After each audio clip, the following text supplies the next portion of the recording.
Hey, welcome back to my channel. It's Maggie here.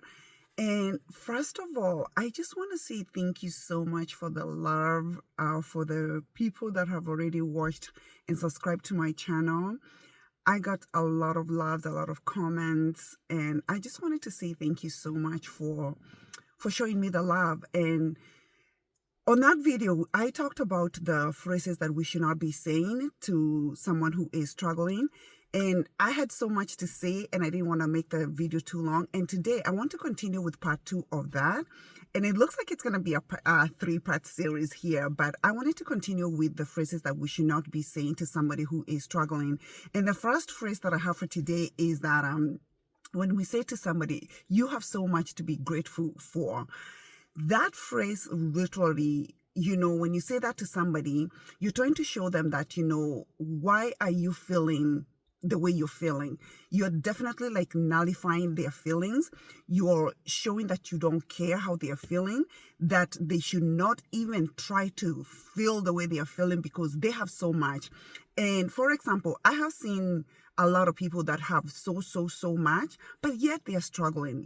Mental health is a disease, and people, it has no respect of where you are from, what career, what you have. You can have a mansion, you can have drive the best car, but the mental health, the disease doesn't care. So when we tell people that, you have so much to be grateful for, sometimes just showing them, hey, you have a great job, you have this car, you have this and this. Why are you complaining?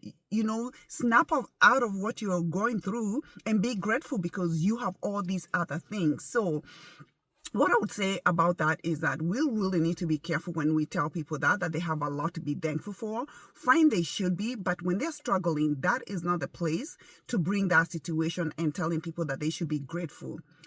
Because definitely you are nullifying what they're feeling. And as I said on the other video, what we need to do is show empathy to our loved one, to our coworkers, to our friends, to people that have trusted us and have opened to us and are telling us that they are struggling with their mental health, Or sometimes it doesn't even have to be mental health. It can be even people are struggling with different things.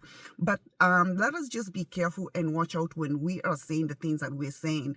And my second one is the one that this one really, I know personally because I've talked to people that have been told this, is that distract yourself, do something different. Stop feeling sorry for yourself. So when you tell somebody to distract themselves, seriously, it's like literally, again, you're nullifying how they're feeling. You're telling them, stop feeling the way you're feeling.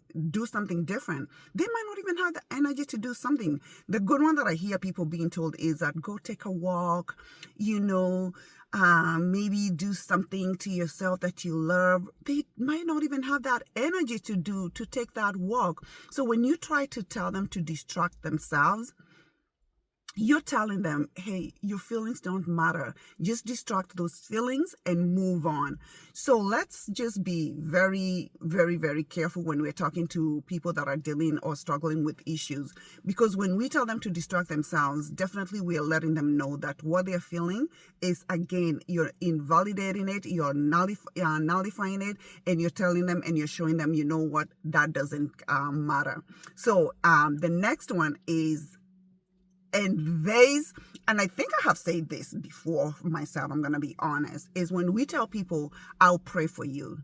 That one, what I have come to find out is that people do not want to be told that.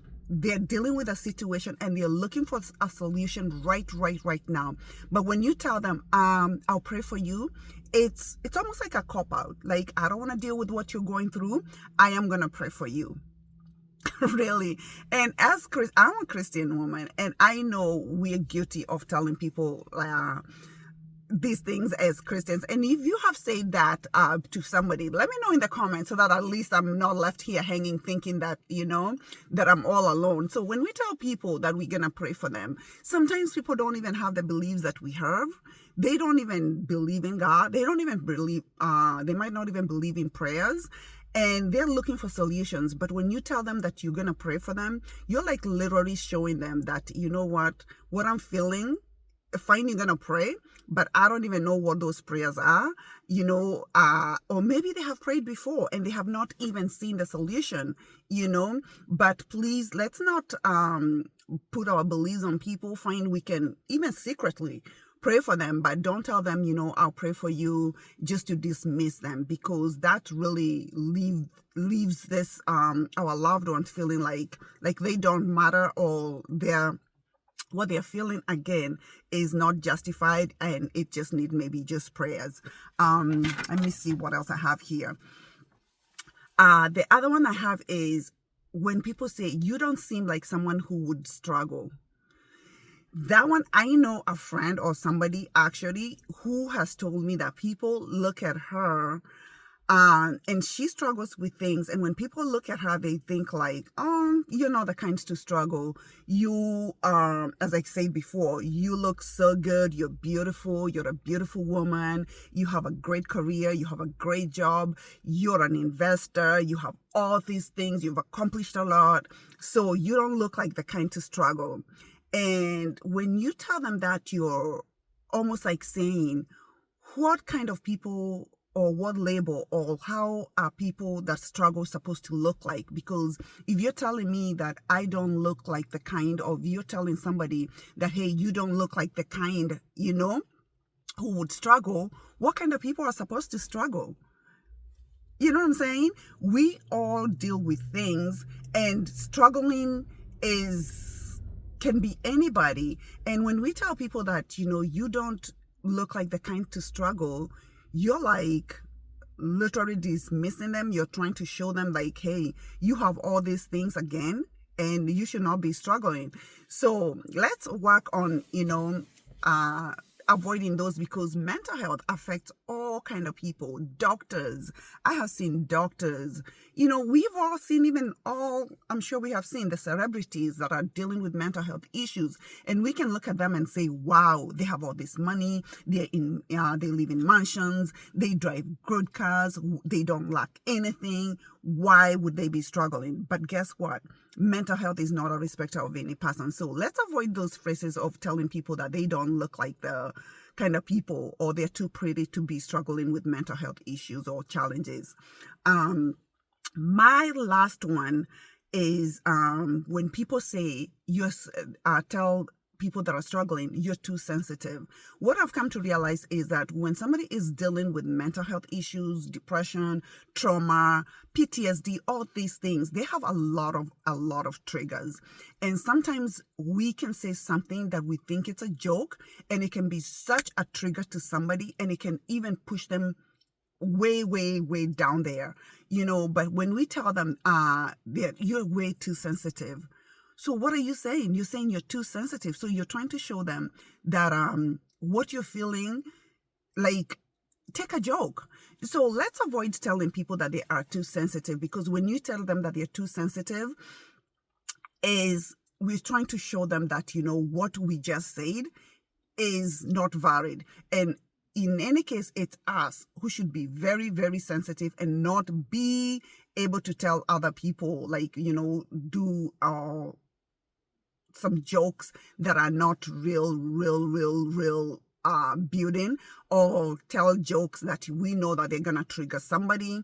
So telling somebody they're too sensitive, is being very insensitive. So let's avoid telling people that they're being so sensitive, because I have seen, even like let's say you're in a group of friends, you're there, and you say something that's a joke that can trigger somebody, and you can like literally, if literally personally somebody that's dealing with mental health, you can like literally see their face go shh. And I literally know for myself that joke that somebody said was a trigger to somebody. So again, let's be so sensitive to our families, to our friends, to our coworkers, so that, we can be the force that is able to help them get through this journey that you're going through of mental health, because it's not an easy journey for them, for their families. And being sensitive and being so caring is very, very important. So that's all for this video. Again, I'm going to do one more series of five, maybe five more, and then we'll move on to something else. But I just really feel like it's important for me to just keep talking about these phrases, because to start off this channel, because for sure these phrases are very demeaning. They invalidate our loved ones, and if we can learn how to talk to them, if we can be able to support them, I feel that's the best way to start this conversation on this channel.